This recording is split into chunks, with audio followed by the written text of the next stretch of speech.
Introdução à administração financeira. Características de um administrador financeiro. A característica primordial é conhecer bem o funcionamento financeiro dessa empresa, independente do mercado que ela esteja inserida, monopolística ou monopólio. Os desafios são os mesmos: levantar e alocar recursos.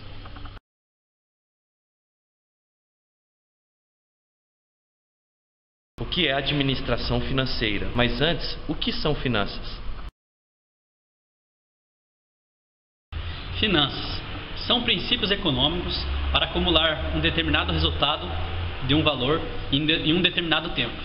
A administração financeira permite que seus princípios sejam aplicados nos mais diferentes negócios. A administração financeira nada mais é do que a melhor utilização dos meus princípios financeiros para se obter o melhor resultado no mercado. A meta da administração financeira é o aumento da riqueza, tanto para os acionistas como para a empresa. Seja uma banca de jornal ou uma multinacional, ambas apresentam riscos, custos e estão expostas a problemas externos. A maximização da empresa não significa o aumento de lucro para os acionistas. O que para ali por trás são as incertezas do meu investimento. Logo, temos 5 aspectos. O primeiro é a perspectiva em longo prazo e a perpetuação dos negócios. O segundo é o valor do dinheiro no tempo, que é o fluxo de entrada e saída de caixa. O terceiro é o retorno do capital próprio, que é distribuído os lucros por parte dos acionistas e banco. O quarto, risco compatível com o retorno. Tem relação direta com o risco e retorno. Risco versus retorno. Quanto menor o risco, menor o retorno potencial. Quanto maior o risco, maior o retorno potencial. E o quinto é a política de dividendos. É a divisão de lucro para os acionistas. Porém, regida por lei, 25% retorna para a empresa.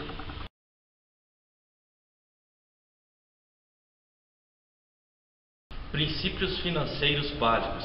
Para que se cumpram 5 aspectos, é necessário conhecer 2 princípios financeiros básicos: as informações contábeis e as áreas de decisões financeiras.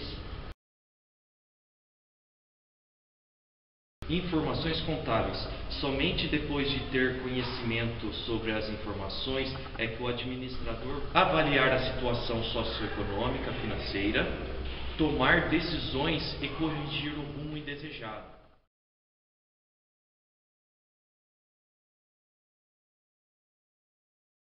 Áreas de decisões financeiras. Engloba as decisões de investimento, financiamento e destinação do lucro.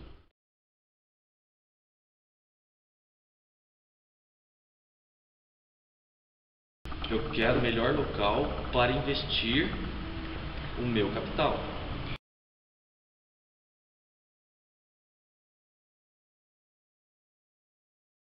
Financiamento, as taxas devem ser as menores do mercado.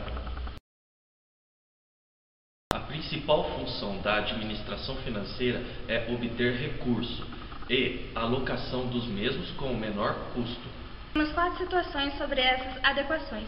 A primeira, compra de equipamentos. Ela vai se dar sobre o terreno que eu vou estar alocando, equipamentos, maquinário, ou seja, se dará em longo prazo. O segundo se dará sobre juros e encargos, onde tem a oneração e a não oneração. Oneração são despesas. Juros e encargos constituída pelo capital de próprios e terceiros.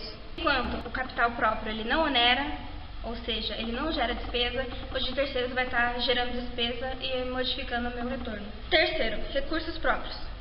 É o dinheiro que não onera, ou seja, é o dinheiro que os investidores, que são os acionistas, esperam receber futuramente. Quarto, alocações e recursos.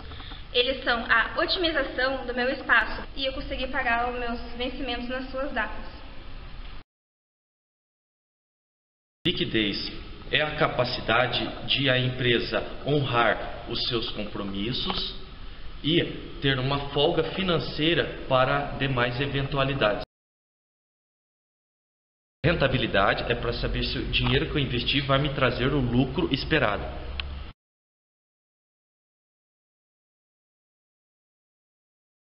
O desafio da administração financeira é buscar o equilíbrio entre a rentabilidade e a liquidez. Riscos versus retorno. Os riscos são as incertezas dos retornos. O retorno são receitas esperadas ou fluxos de caixas de quaisquer investimentos. Natureza risco-retorno é o efeito de aumento e diminuição. Através dessa natureza de risco, conseguimos uma fórmula: capital circulante líquido é igual ao ativo circulante menos passivo circulante.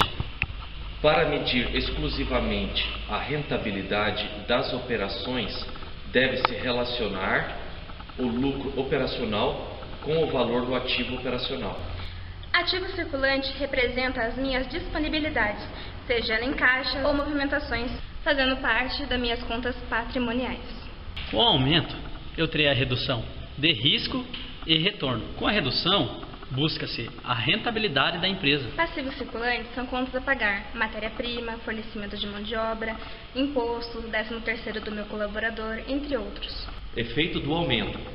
A empresa adota a estratégia que busca o retorno ao invés do risco. Quando ela cai, ela busca liquidez antes da rentabilidade, onde a empresa trocaria financiamentos de curtos prazos para longos prazos. Existe sincronia entre a obtenção e alocação de recursos. Na medida em que os objetivos assumidos por uma empresa não ocorram no momento exato das entradas de impostos e recursos levantados. Na medida em que os grupos de contas envolvidos na análise possuem retornos no caso de ativos e custos no caso de passivos. O desafio da administração financeira hoje é equilibrar rentabilidade e liquidez.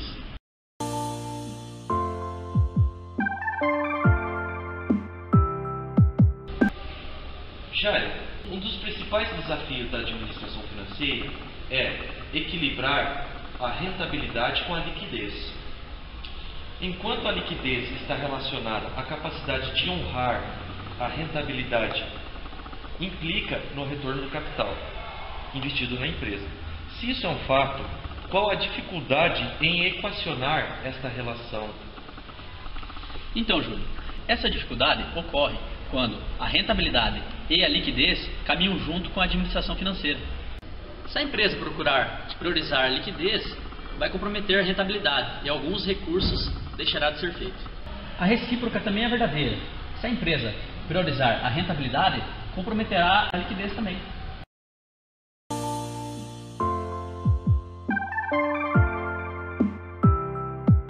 Esther, há duas tarefas básicas da administração financeira. Uma é a obtenção de recursos, a outra é a alocação dos mesmos. Tudo isso nas melhores condições possíveis. Dada a natureza de bem levantar e alocar os recursos para uma empresa, onde está a dificuldade em realizar essas duas tarefas? Jairo, a dificuldade está no descompasso dos fluxos de entrada e aplicações de recursos. Dito diferentemente, não existe sincronização entre levantar um recurso e alocá-lo.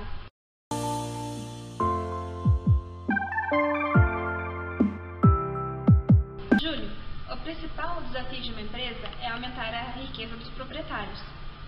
Para que isso ocorra, é necessário que haja certo tempo para sua concretização. Surge então a perspectiva de longo prazo. Explique para mim, o que é perspectiva de longo prazo? A perspectiva de longo prazo está relacionada a um dos aspectos para que haja acúmulo de riqueza. Para que uma empresa consiga efetivamente acumular a riqueza dos acionistas através de valorização das suas ações, e por outro lado, para que maximize a riqueza da própria empresa. O aumento do patrimônio com o emprego do lucro se concretiza nesses resultados. A ideia de perspectiva de longo prazo está relacionada à ideia de tempo para que a empresa se desenvolva e concretize suas metas.